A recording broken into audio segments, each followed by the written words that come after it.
naiiyak ako. Ano? Hallelujah. Masaya po ba kayo sa hapong ito? Masaya ba kayo? Next Saturday, si Pastor Joshua na magsasalita. Hallelujah. Dapat nga, siya ngayon eh. Hallelujah. So, masaya kayo na mabuti ang Diyos. Sa kanyang salita, walang duda. No? Pag sinabi niya, ginagawa niya, hindi katulad ng katabi mo. Ilang beses niyang nagsabi na ititreat ka niya sa Jollibee, puro McDo naman pala. Okay? No, parang last Sunday lang, binigyan kami ng gift check ng Jollibee. Sabi ko, tamang-tama, magmamakdo kami. Hallelujah. So, ang Panginoon, no, kaya tayo nandito, hindi dahil in-invite ka lang ng barkada mo. By the way, sino yung mga first-timers sa hapong ito? First time. Ayan. First time ka rin nakakita ng pastor na gwapo. Okay. Ang dami-dami, no? Dami, no? Pero matuwa tayo dahil ang Panginoon ay tapat. Hindi katulad naman nagsalita kanina. No? So, kaya tayo nandito, hindi dahil nag-invite lang. Pagkakataon, no, dahil wala namang aksidente sa ating Panginoon, pagkakataon na maranasan at marinig natin ng kabutihan ng Panginoon, maging sa kanyang katapatan. Alam ko, marami nang nabiktima sa pagiging tapat. No, marami ng mga naiiwan sa ere. No? Sinabi, tayo na. Alam niyo yung love song, ay yung kantang Tayo Na? Alam niyo yan? Alam niyo na yan? Gusto niyo kantahin ko? Sabi niya, no, baka maalala nyo yung mga naranasan, ay mga dati nyo. Okay, sabi niya, tayo na,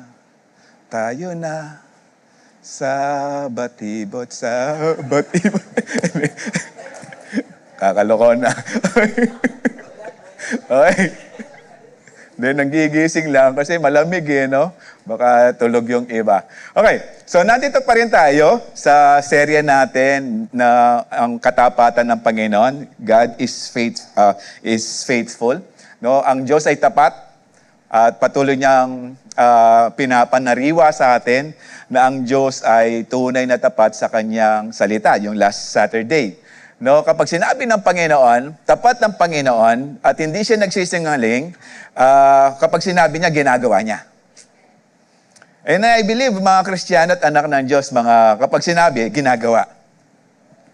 Amen. Kapag sinabing sasama sa campus CEO yan, kasama yan sa campus umpukan. Okay? Kapag may gawain ang YDC, sumasama yan. Amen? Lalong-lalo na, ng brigada, no, sa dami nyo, konti lang doon sa mali, no? Parang, hallelujah, no? Pagdating talaga sa trabaho, maraming umaayaw. Pero pagdating sa pagkain, maraming hallelujah. So patuloy, no? Kaya tayo nandito dahil sa katapatan ng Panginoon. Tapat ang Panginoon kapag sinabi niya, ginagawa niya. No? Kumbaga, meron siyang word of honor. No, sabi nga ng Numbers 23:19, God is not a man that he should lie. Kapag sinabi niya, ginagawa niya, he fulfills it. Maging yung mga promise ng Panginoon. So, mayroong word of honor ang Panginoon. Yung katabi mo, meron yan, word of horror.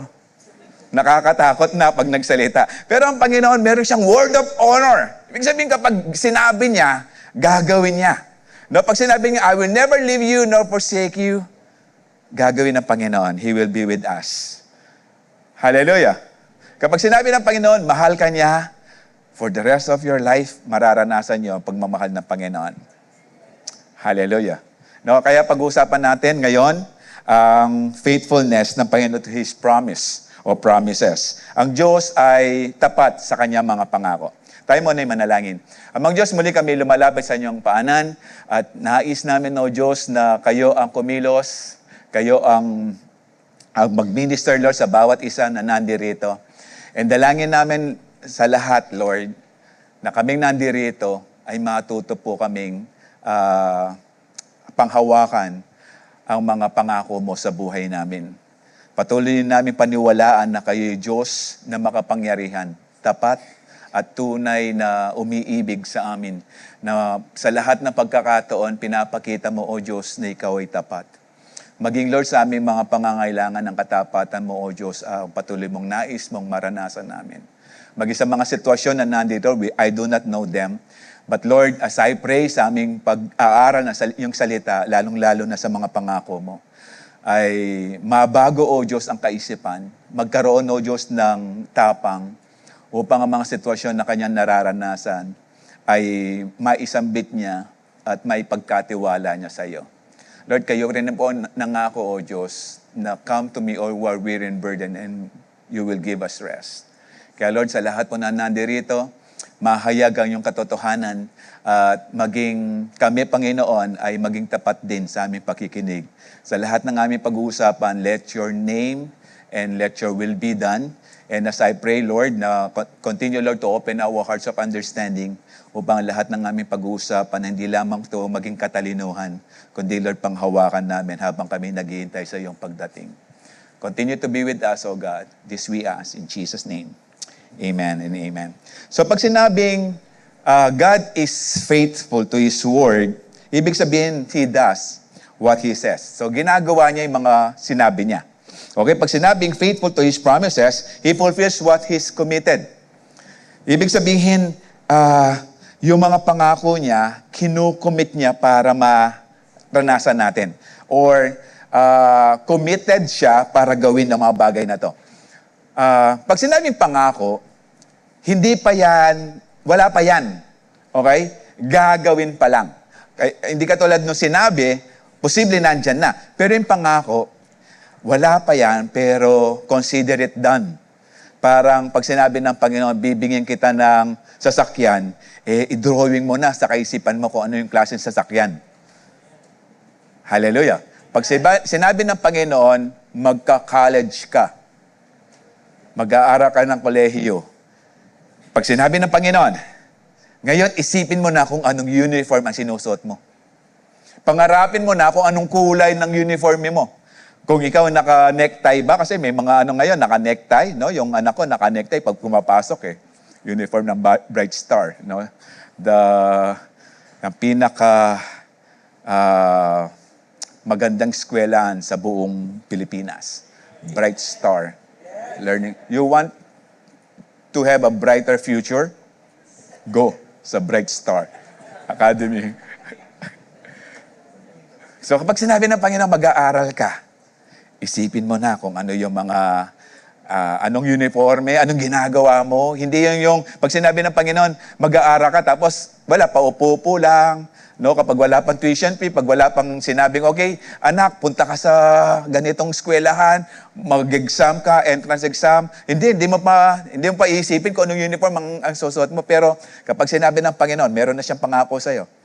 Magka-college ka, matatapos ka ng pag-aaral, isipin mo na kung uniforme, suot mo. Dahil kapag ang Panginoon ay nangako, hindi napapako. Tutuparin ng Panginoon. Hallelujah.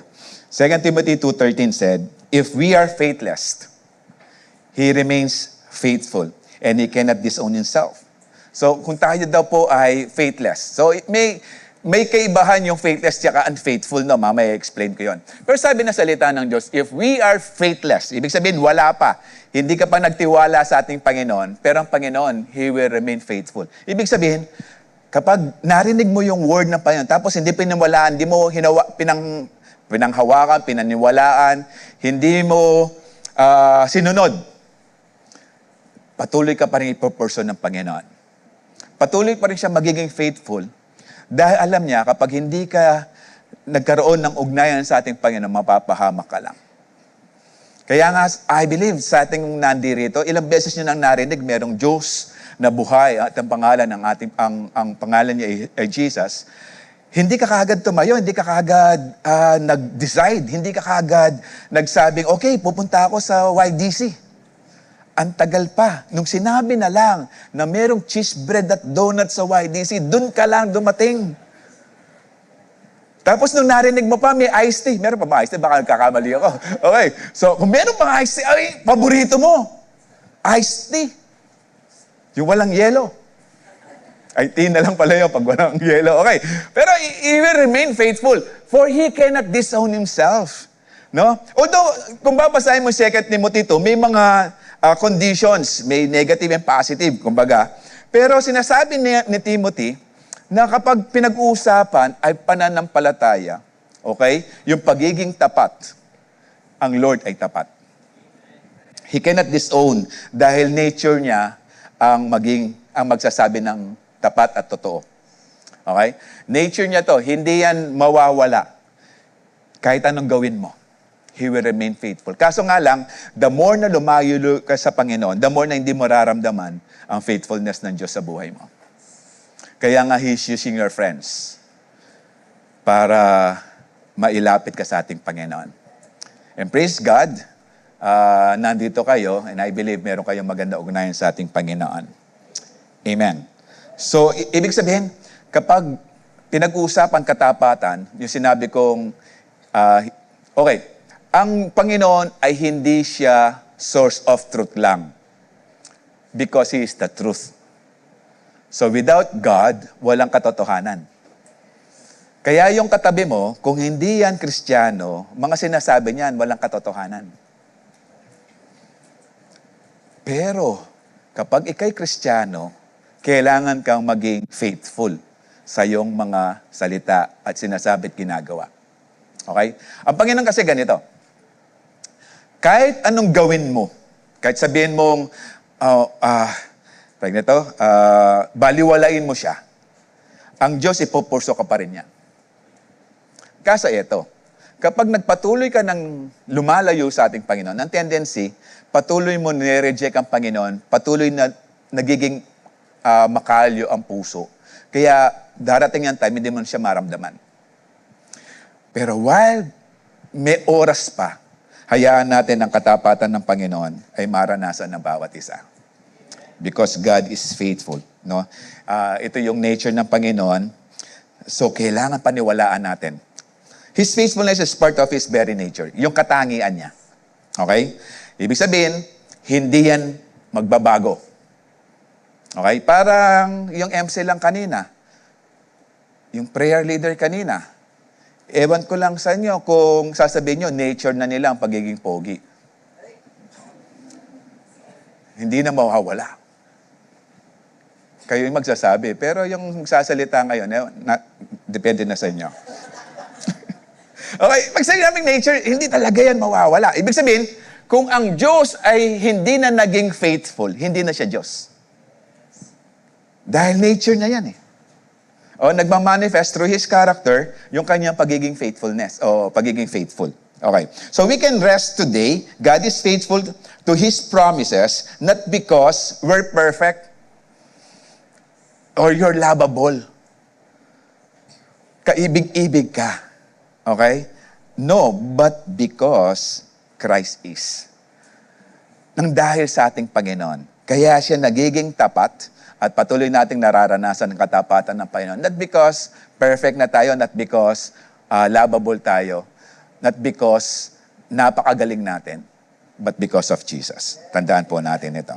So there are difference, or this difference, ano yung mga difference ng faithless at unfaithful.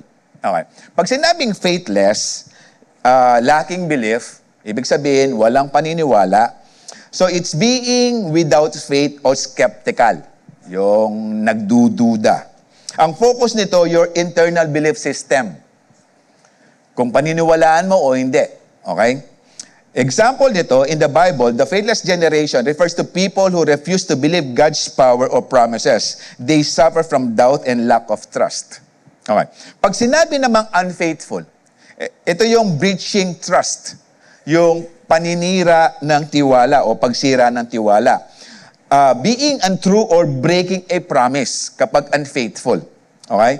Ang focus nito, your external action and loyalty. So malalaman mo kung faithful yan o hindi sa pamagitan ng pagkilos. Example, breaking a marriage covenant or betraying a friend, it means you were given a trust but you violated it. Ibig sabihin, kapag unfaithfulness na ang pinag-uusapan, pumasok ka na sa ugnayan. But you fail to keep the conditions. Hallelujah. Parang ganito lang. Si Lord nanliligaw sa'yo. Binasted mo siya, so faithless ka. Nanliligaw si Lord sa'yo. Sinagot mo siya. You said yes. So successful na relationship. Pero, hindi ka tumupad. Hindi ka nanalangin. You don't even read your word, your Bibles. Hindi ka nag-church. Hindi ka nagkikipag-fellowship. Naging unfaithful ka sa Kanya. Yes, nagkipag-ugnayan ka sa Kanya, pero sumamba ka pa rin sa ibang Diyos, so yun na pagiging unfaithful. So nakuha na natin ang difference. Hallelujah. So ibig sabihin, tawag nito, nung sinabi ng Panginoon, have faith in me, hindi ka niniwala, faithless. Pero nung sinabi niya ang Panginoon, have faith in me, tapos sasabihin mo, okay, pero hindi ka sumunod sa paglilingkod sa Kanya, that is being unfaithful. So nagkakanuhan tayo dito. Naunawaan niyo na ako. Okay, pwede na tayong umuwi. Hindi pa, okay. Ano yung connection nito sa Greek? Okay. The Greek word apisteo, no, from the Greek word ng faithless or unfaithful. Depende kung paano ginagamit at gagamitin. When humans are apisteo to God, they usually lack belief. Faithless.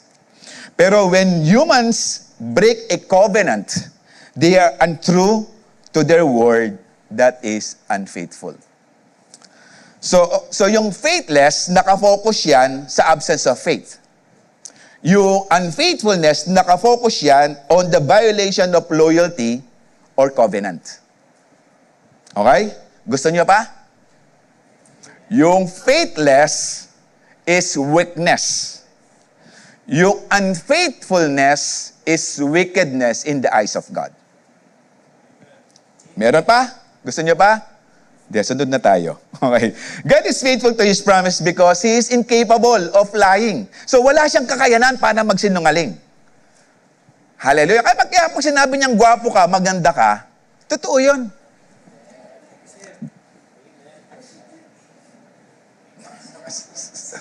Ayaw yung maniwala because we were created by God. Okay? In His image and likeness. Okay. Parang ganito. Di ko alam kung nakwento ko na to. Nung nagsisimula pa lang kaming magtayo ng pamilya, bumukod sa pamilya namin, nag-apartment, naalala ko, wala pala kaming dining table. Although sanay kami kumain sa mga piyesta, o sa mga birthday na nakatayong kumakain, pero parang nag-desire ako magkaroon ng dining table. So dahil may mga tira-tira kaming plywood, so gumawa ako ng dining table. So,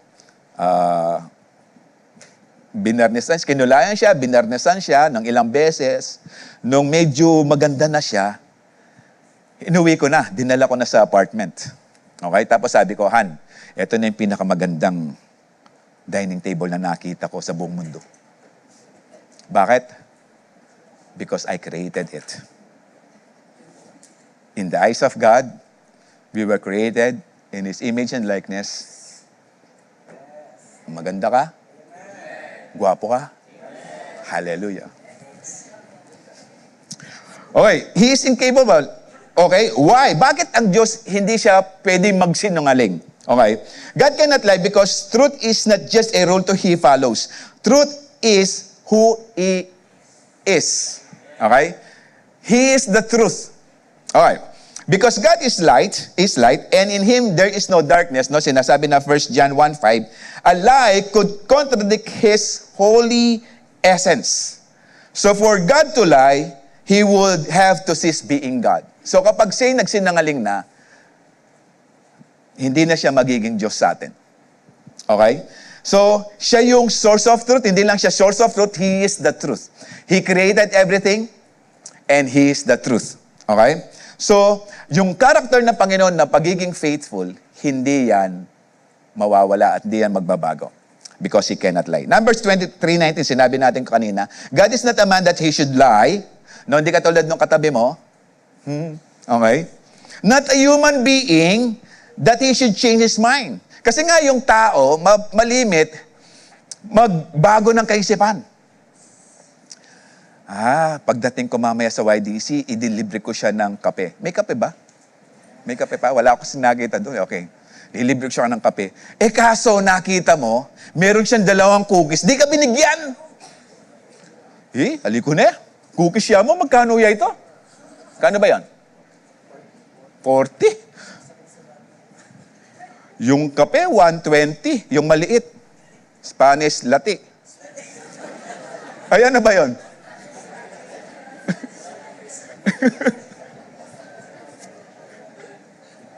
Meron ba ang Spanish latte? Nababasa ko latte eh. Okay. So, magkano yun? Magkano yung Spanish latte? 160? Tinaasan nyo na. Pambiro, 120 lang alam ko. Nagtitinda ba yan? Ikaw Pastor, lelemate Okay. 40 against 120? Ay, aliko na. Alam niyo ang Panginoon, ganito. Kung gagawa ang Panginoon, sobra-sobra. Yung itutumbas lang natin, maliit. Pero He remained faithful. Ipaparanas pa rin niya ang kabutihan niya sa bawat isa. Kaya nga hindi niya nagbabago ang kaisipan niya. Okay? Actually, kapag ikaw ay nagpuri, you started worshiping the Lord in your life, ang iisipin ng Panginoon, paano ko i-convince pa? Paano ko ibubudol pa to para patuloy siya mag-serve sa akin? Paano ko i-convince? Paano ko i-persuade sa akin salita? Upang ang taong ito patuloy na maglingkod sa akin. Kasi nga, sa paglilingkod sa ating Panginoon, walang zero, walang negative. Tayo lang naglalagay ng negative. Mumurat? Mag-YDC ko?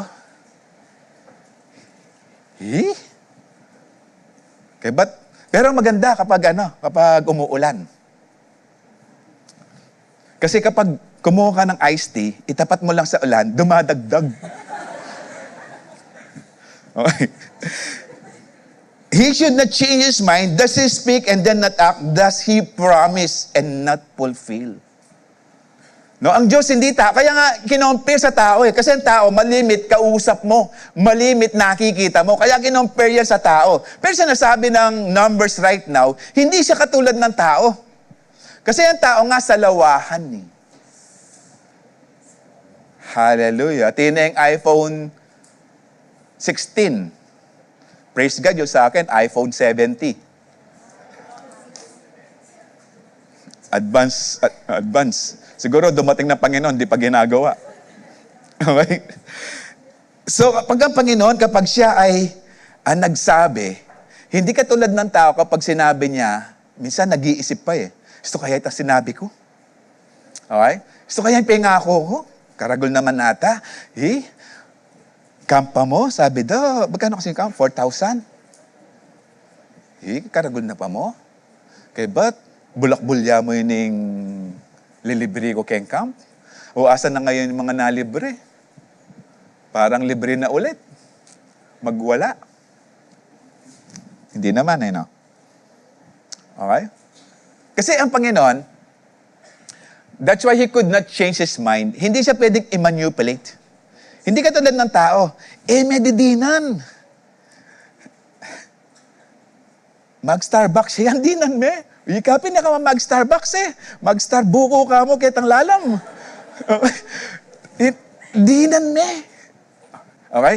Hindi siya na-manipulate. Ibig sabihin, kahit anong gawin mo pa, wala kang bagay na pwedeng gawin para magbago, i-persuade si Lord, magbago ang kanyang kasipan. Kasi nga ang Panginoon, wala siyang plan A and plan B. Kapag sinabi niya, alam niya, pinag-aralan niya na to. He knows everything. Kaya nga He keeps promises because ang mga pangako ng Panginoon, take note, hindi niya nakakalimutan. Hindi katulad ng katabi mo, limot na. Lalo na yung utang niya, nasasabihin niya sa katapusan, ayun, bantayan mo, katapusan ng mundo. Okay. And there are other verses patungkol dito, no? In 1 Samuel 15:29, he said, He who is the glory of Israel, does not lie or change his mind. Ibig sabihin, ito yung greatest honor ng Israel. Ito yung source of confidence ng Israel. For he is not a human being that he should change his mind.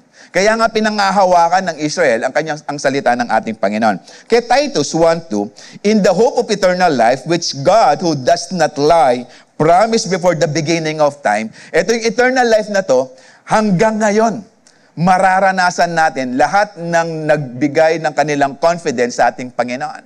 Sa lahat ng sumunod sa ating Panginoon, meron silang buhay na walang hanggan. Na pinangako na before the beginning of time. Hanggang ngayon, nag-exist yan. Dahil kapag pinangako ng Panginoon, ginagawa ng Panginoon. So, para sinasabi natin, ito yung assurance natin to have eternal life. Dahil ang bagay na yan ay galing sa ating Panginoon. In Hebrews 6:13-18, for example, there was God's promise to Abraham. Since there was no one greater to swear by, God took an oath in His own name, saying, although babasahin natin sa verse 15 or 16 nata dyan, pero ang Panginoon, nag-oath na siya, nangako na siya sa kanyang pangalan. Kasi wala nang ibang tataas pa sa Diyos. Okay? Kaya nga, hindi niya pwedeng sabihin, di ba kapag nangangako tayo, hahanap tayo ng mas mataas ang authority para masabi natin totoo yung gagawin natin. Parang may kasunduan kayo sa korte, hindi pwede yung mag-a-attest o mag-witness ay mas mababa ang authority niya sa'yo. Ibig sabihin, mas kailangan mas mataas para meron siyang power to correct you or to remind you dun sa ginawa mong oath. Kakaintindihan tayo? So wala na bang tataas pa sa ating Panginoon? Siya na eh. Okay. Siya na yung supreme being. Hindi na siya hahanap pa kasi wala nang mahanap pa. Okay. And I will certainly bless you. I will multiply your descendants beyond numbers. Ito yung sinabi niya. Ibig sabihin, kapag nag-swear ang Panginoon, sisiguraduhin niya, gagawin niya. Okay. So sabi niya, na imumultiply ko yung descendants mo. So sinasabi ng Panginoon dito, dahil nag-swear na siya, hindi siya nagsisinungaling, or sinasabi niya, ang kanyang pangako, tutuparin niya. In verse 5, then Abraham waited patiently and he received what God had promised. So naghintay si Abraham, pero hindi siya naghintay na nakaupo na lang. Hindi siya naghintay sa bahay lang na naghihintay. Parang si Juan Tamad na hinihintay yung bayabas na babagsak. Okay? Hindi. In waiting, tandaan nyo, in waiting, kapag may pangakong Panginoon sa atin, in waiting, we need to follow His will. We need to do His will.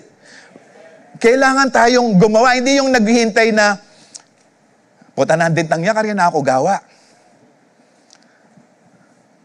Para yung mga lalaki dito, no? Sana wala na. Sana nagliparan na. Lord, sagutin lang niya ako, maglilingkod ako sa'yo. Maglingkod ka na. At huwag ka mo naman ligaw. Maglolo na ka, yung pamasahe mo, manyad ka pa kang mamo. Kaya ka nanliligaw dahil handa ka ng mag-asawa. Hallelujah. Sabi nga ni Pastor Manny, kung pan-display lang hanap mo, hanap ka na lang ng... Oo, alam ko kung gaano kagaganda yung mga chihuahua kasi yung mga chihuahua ko ganito kalaki. Ay, bakit? Wala bang ganong kalaki yung chihuahua? Nakatayo sa upuan. Kaya... Okay. Ibig sabihin, kapag patiently waiting, sinabi ng Panginoon na si Abraham, he patiently waiting as he received his promise, ibig sabihin, nagpatuloy siya sa pagtitiwala at kumpiyansa niya sa ating Panginoon. Doon sa kanya sinabi. Okay. So, now, when people take an oath, they call on someone greater than themselves to hold them into it. And without any question, that oath is binding. Ibig sabihin, kapag sinabi mong pangako at merong witness, ibig sabihin, pinatatatag yan. Ibig sabihin, mas malakas ang power niyan kasi na-bind na. Okay? Ipopulfill mo na. Ibig sabihin, nangako ka, kasi may witness. Okay? Kasi nangako ka eh. Ngayon, nangako ka na may witness, nagpapirmahan, kailangan ka sumunod. Okay. And without question, that oath is binding. Okay. And God also bound himself with an oath so that those who receive the promise could be perfectly sure that he would never change his mind. Pero mo, ang Panginoon na nagsabi. Okay? Pero, nag-swear pa rin siya. Okay. Dalawang bagay yung gagawin niya. Yung pangako niya at pinagtibay pa ng oath. Kaya nga, siguradong gagawin ng Panginoon. In verse 18, so God then both his promise and his oath, these two are unchangeable. Tuto pa rin na lang ng Panginoon because it is impossible for God to lie. Therefore, we who have pled to Him for refuge can have great confidence as to hold to the hope that lies before us. Okay. So, kapag ang Diyos nangako at meron ng binding oath, okay? Sa lahat ng lumalapit ngayon sa Kanya, huwag kang mag-aalala. Tuto pa rin ang pangako ng Diyos, ang Kanyang mga pangako at salita sa atin. Hindi Kanya itataboy. He will welcome you. Not because you are lovable and faithful, but because He is faithful. Kaya sa lahat ng ating panalangin, no, sino bang ayaw at masaya kapag hindi ka nananalangin? Sino yung gustong-gusto na manalangin ka? Sino ngayon susundin mo? Tapos magmamalakin mo sila, Lord, na ako mag-pray kaya ako kasi na ako masegutan. Bahala ka. Kasi yung right na person sa'yo, hindi pa siya. Kasi nag-aaral ka pa. Yung sarili mo nga, hindi mo pa alam eh. Pinag-aaralan mo pa nga eh. Tapos, hahanap ka na ng iba. Hahanap ka ng mamahalin, yung sarili mo nga, inahanap mo pa. No, meron nagsalat, meron nagsabi, Pastor, hindi mo na ako mag-church. Bakit? Hanapin ko muna sarili mo. Aba?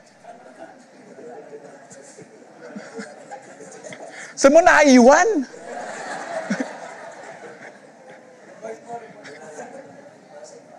Lost and found doon sa Facebook account mo. Sabihin mo. Okay? Therefore, kaya nga, in-encourage tayo ngayon na lumapit sa ating Panginoon dahil ang Panginoon di Kanya iiwanan, di Kanya pababayaan. This is the confidence that we should hold.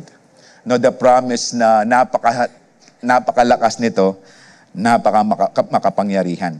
So, maging yung pangako niya kay Abraham, tinupad ng Panginoon at sinelyuhan pa. Okay? Ibig sabihin, pinatunayan ng Panginoon. So, wait patiently and you will surely receive what God has promised because He can never lie. Hallelujah.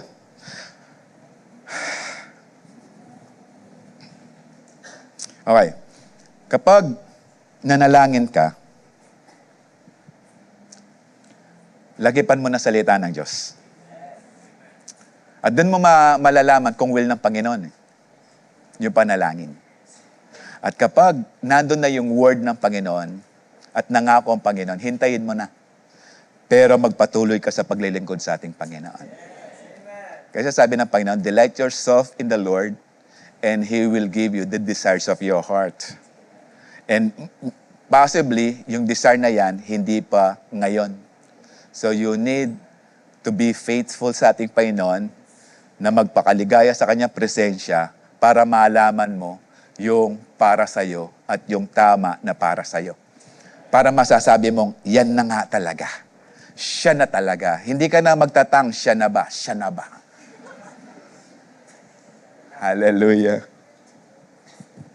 Dahil patutunayan ng Panginoon, di siya nagsisinungaling. Hallelujah. So you need to read the Word of God. Kasi kung ang puro text nyo, yung chat nyo, ay walang malalaman dyan, walang kwenta yan. Pero yung sana everyday, meron kang reading of God's Word. Hallelujah. Na hindi pabilisan, no? Kundi yung kung anong take home mo. Sa yung pagbabasa ng salita ng Diyos. No, wag kang gagawa ng kapag magbabasa ka ng Bible. Lord, ano yung word mo kanako ngayon ni Lord? Meron ba Tagalog dito na hindi nakakaintindi ng Kapampangan?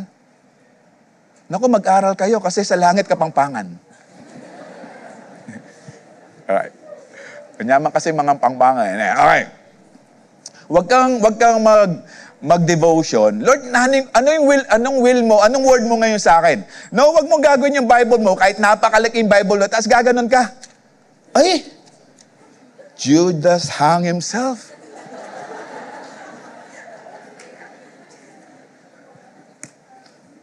Read the word thoroughly. Okay? Huwag tayo liliban. Okay. So, God is faithful to His promise because He remembers His covenant. Okay. So, paano mo malalaman yung mga covenant ng Panginoon without reading God's word? So, we need to read the word of God. Okay. Pag sinabing promises, sa Tagalog, pangako, sa'yo, ipaglalaban ko. Generally define a word as a word of honor or pledge between individuals. The Bible emphasizes that all promises should be truthful and kept. Sabi nga ng James 5:12, let your yes be yes, let your no be no. Pag sinabing oath, okay, hindi itong kinakain, no? Oath.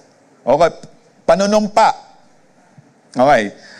This involves swearing upon something sacred, like God, heaven, or the temple, to guarantee truthfulness. No, minsan nangangako tayo, sumpaman, mateyaman, ng siping kumbali.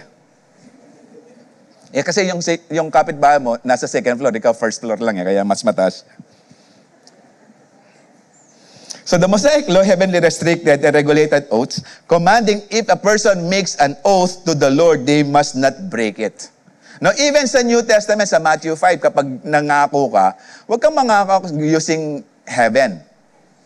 Dahil kailangan mo ito pa rin. Otherwise, kapag naglabag ka, you are sinning against God. So, let your yes be yes. Let your no be no. Okay? Parang yung nagpunta raw, yung tatlong itlog na nagpunta raw ng moon, kilala niyo yung tatlo? Amerikano pala, Three Stooges. Yung nagpunta ng buwan, 1969. Ano kasi pangalan nila?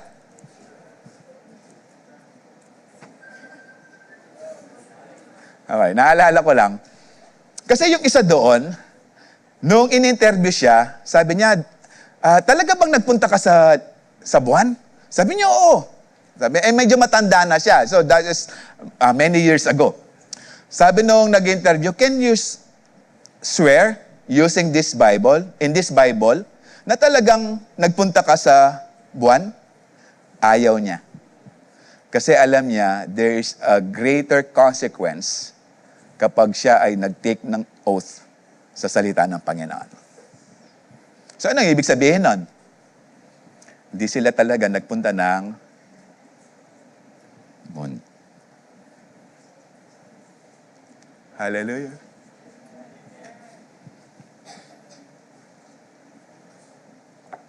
Okay, tuloy tayo.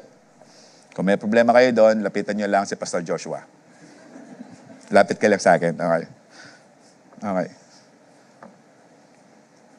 Okay. Third, vows. Ano yung vows? Okay, hindi yung bow yun, B. Ito, vows. Okay. Slang. Vows. Often confused with oath, a vow is a specific type of promise made directly to God, like dedicating a child or offering sacrifice in exchange for His blessings or help. No, sabi ng American Bible Society. Okay? Ito yung tatlo. Pero pagdating sa covenant na, okay, yung pangako ng Panginoon, kapag sinabing covenant na siya, it's a binding commitment between the two parties. Okay? Ibig sabihin, kapag kinomit na ng Panginoon, it will be lasting yung power nito, yung effect nito, it will be lasting. No? Parang yung si Noah. Ano yung covenant ng Panginoon na hindi nagugunawin ulit ang i-destroy ng Panginoon ang mundo sa pamagitan ng tubig? Rainbow. Ilang colors ang rainbow? LGBTQ, ilan ang rainbow nila? So, rain bilang, kasi kulang eh. Okay. Si Abraham, anong covenant ng Panginoon kay Abraham? Para yung saling lahi ni Abraham may mapagpala ng Panginoon. Even as today. It's Isaac and circumcision. Okay. Kay King David, ano yung covenant ng Panginoon kay King David? Kingship hanggang sa kay Jesus. Hallelujah. So, ibig sabihin ng Panginoon, kapag sinabing covenant, nagpapakita siya ng prueba. Patutunayan niya. So, every time na makakita tayong rainbow, niremind tayo ng Panginoon na merong lasting covenant ng Panginoon sa tao. Hallelujah. Okay? O, ba't sinasabi niyo ngayon? O, ba't sa Davao ngayon, lubog? Hindi na kasalanan ng Panginoon. Kasalanan ng mga gumawa ng flood control. Ay, wala akong nisinwit sa inyo, ha? Okay? Kasi nga, ang gobyerno ngayon, they're spending so much money. Ang tawag doon is, the sky is the limit. Okay. Deuteronomy 7:9, know therefore that the Lord, your God, is God. He is the faithful God, keeping His covenant of love. Ibig sabihin, yung steadfast love ng Panginoon, 1,000 generation of those who love Him and keep His commandments. Okay? Yes, ang Panginoon, mahal niya lahat. Pero mararanasan mo ang Panginoon, ang pag-ibig ng Panginoon, kapag ikaw'y nagipag-ugnayan sa Kanya. Hallelujah. Parang, alam mo, hindi mo mararanasan ang pag-ibig ng misis ko dahil hindi mo asawa yan. Hallelujah. Hallelujah. At hindi mo rin mararanasan fully, maintindihan na fully, ang pag-ibig ng Diyos na tapat kung hindi ka magkikipagrelasyon sa ating Panginoon. Kung di mo siya tatanggapin and keeping His commandments. Sumunod. Meron ba dito na mag-boyfriend, mag-girlfriend? Taas ang kamay, pag-pray ko na maghiwalay muna kayo. Taas ang kamay, sige. Ay, nasa church kayo. Praise God, wala. Kung hindi kayo nagtaas, Lord, bukas na. Sa totoo lang, eto, kaya medyo hesitant ka pa, kasi hindi ka pa sure. Pero ang Panginoon, buong loob. Kasi sabi niya, 1,000 generations mararanasan niya. Alam niyo kung paano ka-endless ito para lang malaman natin kung gaano. Ang sinasabi ng Panginoon, kaya nga 1,000 generation, ibig sabihin sinasabi niya, hindi limited. Infinite ang sinasabi niya, endless. Now, sabi ng, asan ba yan? Okay. According to Bible genealogists at historic timelines, yung generation na nararanasan natin ngayon, it's only 105 to 160 generations lang. From Adam up to the present. Okay? 105 to 160 generations lang. Okay. Kung pag-uusapan natin yung generation from Adam to Jesus, mga 76 lang yan. So, kung hanggang ngayon, pag-uusapan, mula ka Adan, mga 105 to 160 generations. Okay. Ang pinag-uusapan natin sa kanina, Deuteronomy 7, is 1,000 generations. Hallelujah. Ako balo nung mabiya ka pa kanita. Palagay ko kapag buhay ka pa nun, wala ka ng kaibigan at wala na ka rin kaaway. Hallelujah. Ibig sabihin yan, okay? That God keeps His covenants to 1,000 generations, meaning His goodness and faithfulness will never end. Hallelujah. So may mga Bible stories no, na nagde-demonstrate kung paano ang katapatan ng Panginoon. No, maging sa fulfillment of Isaiah's birth. Okay? So hinintay nila Abraham ito and Sarah for more than 25 years. Okay? Pero eto, nung tutuparin na ng Panginoon, si Sarah,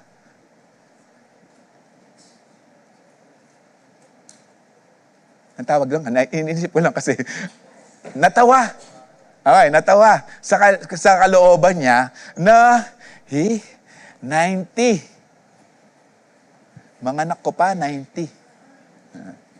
Although, iniisip lang niya, hindi natin, no, kung talagang iniisip lang niya o deep inside her, pero alam ng Panginoon kung ano laman ng puso ng isa eh. Okay. Pero, kinorek siya ng Panginoon, meron bang mahirap sa Diyos? Hallelujah. Lahat posible. Okay? So, nung tinutupad niya sa Genesis 1, tinutupad ng Panginoon, so nangyari, nabuntis si Sarah. at naging tatay si Abraham, na ang anak ay si Isaac.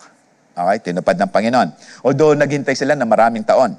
So kay Joshua, kung si Joshua, nung pumasok sa, nung si Joshua, I should say, nung umalis sila ng Egypt, ng Goshen pala, ay mga 30 years old, and they wandered in the wilderness for 40 years. Nung pumasok siya sa Promised Land, mga 70 years old na siya.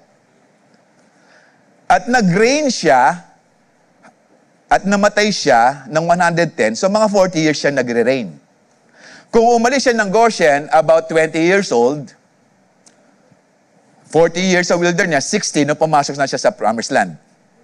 So, ibig sabihin, namatay siya ng 110, so 50 years. So, sinasabi ng salita ng Panginoon right now, nung dineclare niya sa Joshua 20, saan tayo doon? Okay. Sa Joshua, nung sinabi niya na, not one word of all God's promises that the Lord had made to the house of Israel had failed. Legit yon. For about 40 to 50 years, naranasan niya ang katapatan ng Panginoon sa Israel. Although puro gera yan, pero nakita pa rin ng Joshua ang katapatan ng Panginoon sa buhay o sa Israel, sa mga pangako ng Israel. Ito nga si Elijah naman. Okay. Si Elijah and the widow sa Sarephat. Okay. Sa 1 Kings. Basahin na natin, no? 1 Kings 17:7. Sometime later, sa verse na tayo. Ayan. Sometime later, the brook dried up because there had been no rain in the land. Si Elijah, no, humarap kay King Ahab, asawa ni Jezebel, na sinasabi niya, sa pamamagitan ko, sasabihin ko, for 3.5 years, hindi uulan. So, nang dahil sa kanya sinabi, hinant siya nila Jezebel at mga tawa ni King Ahab dahil nga isinumpa niya ang lupa. So, about siguro, during this time, mga 6 months to 1 year na. Okay? Na pinapakain siya ng raven, yung uwak. Bread and Jollibee and burger and Coke. Okay? Okay? Bread and meat sa umaga, bread and meat sa gabi, tapos umiinom sa sapa.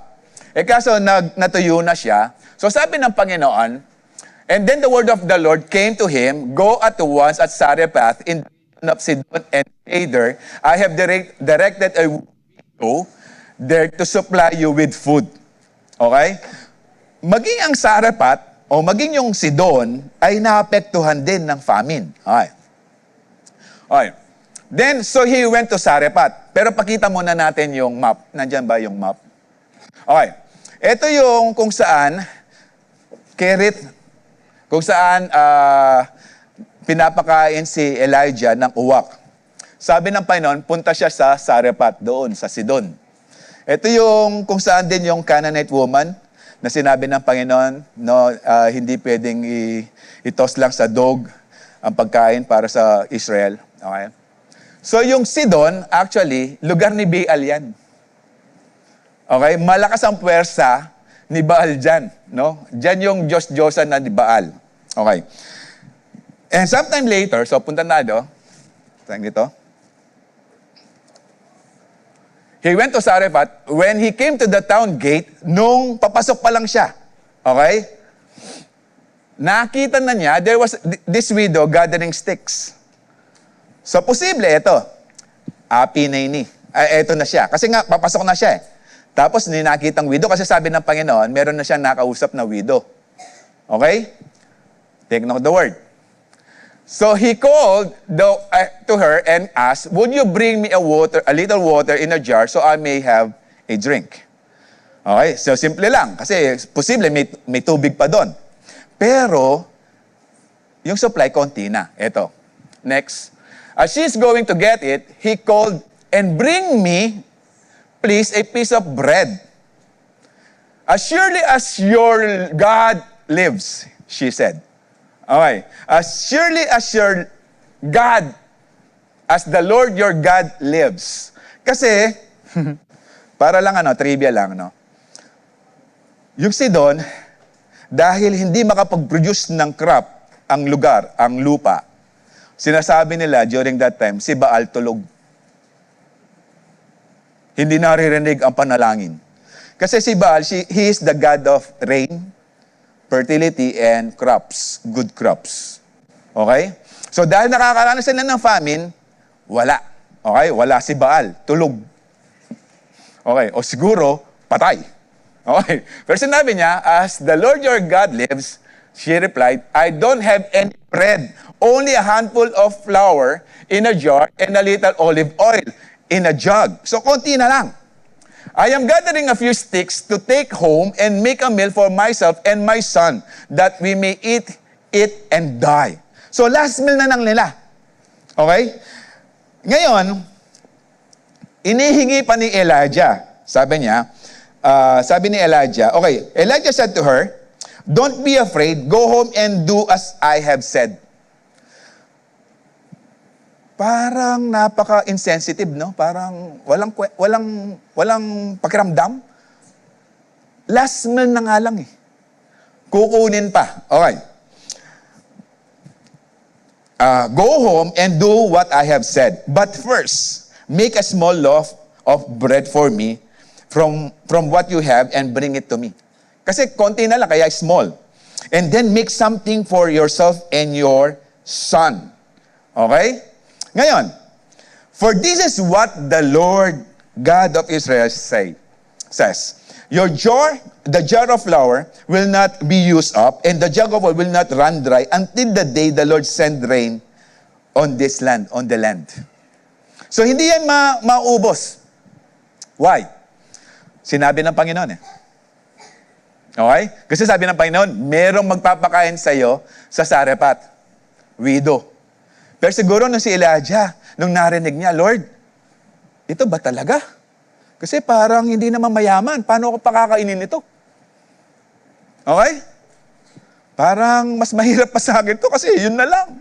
Okay? Mas mahirap siya kasi wala na siya makakain si Elijah eh. Okay? Kaya gutom na gutom niya. Pagdating, ang distance between Kareth and Sarephat, mga 130 kilometers. Ganun lang yung linakad ni Elijah. Kaya gutom na to. Okay. Pero eto, as was directed by God, ang babaeng ito, kumbaga, si Lord na ang gagawa para kukonvinsin niya yung Sarephat woman na to na maniwala sa sinasabi ni Elijah. Kaya nga, I have directed a widow sa lugar ng Sarephat. Okay. So she went away and did as Elijah had told her. So there was food every day for Elijah and for the woman and her family. For the jar of flour was not used up, and the jug of oil did not run dry, in keeping what the word of the Lord spoken by Elijah. Kung mga 1 year nung nando siya sa Kerith, ibig sabihin ito, mga 2.5 years na yung flour at yung oil hindi naubos. Hallelujah. Maniwala lang tayo. When God forgives, He forgets your sins, but His covenant with you will never be forgotten. Yes, may mga bagay tayong inaalala when we approach God. But take note, when we ask forgiveness sa ating mga kasalanan, canceled na sila, wala na sila. So let's go. But His covenant with you will never be forgotten. So let's go on what separates us. Yet He holds on the promise that keeps us close. No? Kaya nga sabi ng Panginoon sa Deuteronomy 7 that He's keeping 1,000 generations to express His steadfast love sa ating sa lahat na nandirito. 1,000 generations. Kung kay Elijah nangyari, at mangyayari din sa atin right now, posible. Because God is faithful. God is faithful to His promise because He fulfilled all His promises in Christ. So, ibig sabihin, every single promise that God has made finds its final victory and confirmation through Jesus. Tingnan natin. In 1 Corinthians 1:20, no matter how many promises God had made or has made, they are yes in Christ. And so through Him, the amen is spoken by us to the glory of God. We need to agree.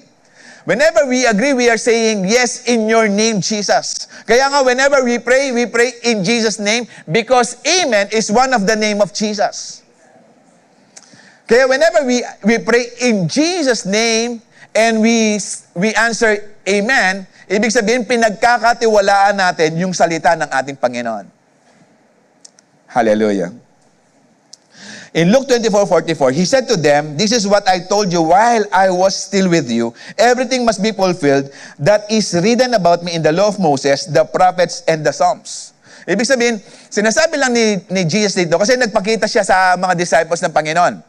Okay? Tapos next, ascension na. Although hindi pa, marami pang araw, difference, no? Pero sinasabi ng ating Panginoon sa mga disciples niya, nakita nyo, nabuhay ako na magmuli, marami pa. Yung mga sinabi sa Old Testament, tinutupad ko na. Yung pinangako ng Panginoon sa iyo, kapatid, hintayin mo lang, tutuparin na ng Panginoon. One of His promises that we can ask anything in Jesus' name because He is faithful and He hears and acts. Dahil buhay ang ating Panginoon. In John 14:13-14 said, and I will do whatever you ask in my name, so that the Father may be glorified in the Son. In verse 14, huwag niyong kakalimutan ng verse 13. In verse 14, you may ask anything in my name and I will do it. Okay, yung verse 14, pinatutunayan lang ng verse 13. Okay? Ibig sabihin, whenever we ask something from the Lord, it must align to His will. At mag-glorify ang Father kapag nakakumilos ang ating Panginoon sa panalangin natin. Kaya nga we say, in Jesus' name. Okay. In 1 John 5:14, this is the confidence we have in approaching God, that if we ask according to His will, He hears us. That is according to His will. Take note, we are His servants. God is our master. We are praying because we want to obey God. Kakaintindihan tayo dito. Because He is faithful and we are not. Kaya nga we are praying na sa mga bagay na to ay masunod natin ang kalwalhatian ng ating Panginoon. When Jesus says, in my name, He's talking about praying with His authority, His character, and for His purposes. It is not a magic praise. It's coming to the Father the way Jesus would. Hindi yan magic, hindi yan yung formula. But this is empowered by God the Father. Kaya we pray in Jesus' name.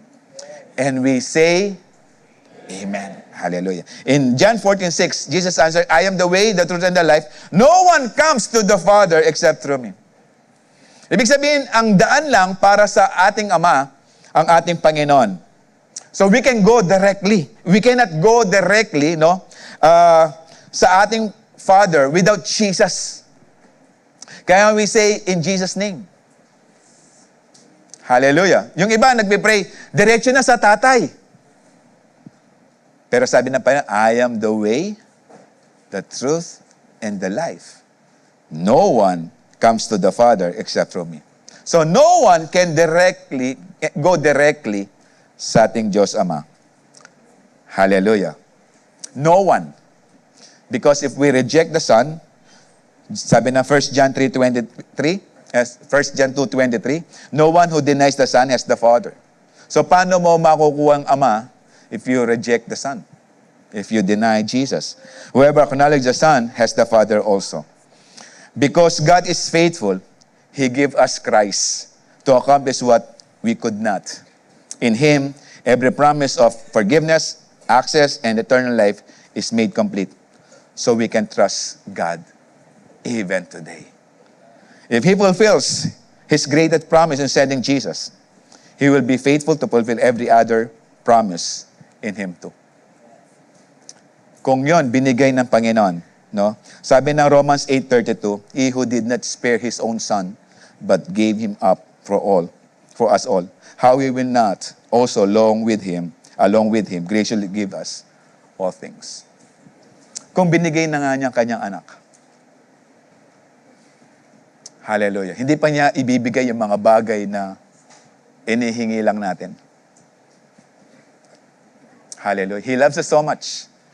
He is faithful. Kaya ang God is faithful to His promises. He is capable of lying. He is incapable. Hindi siya capable. He is incapable of lying. He remembers His covenants. He fulfills all His promises in Christ. Kaya nga, ano pa hihingin natin? Binigay na nga yung kaligtasan. Imposible sa atin para maligtas. Para magkaroon ng buhay na walang hanggan. Imposible na.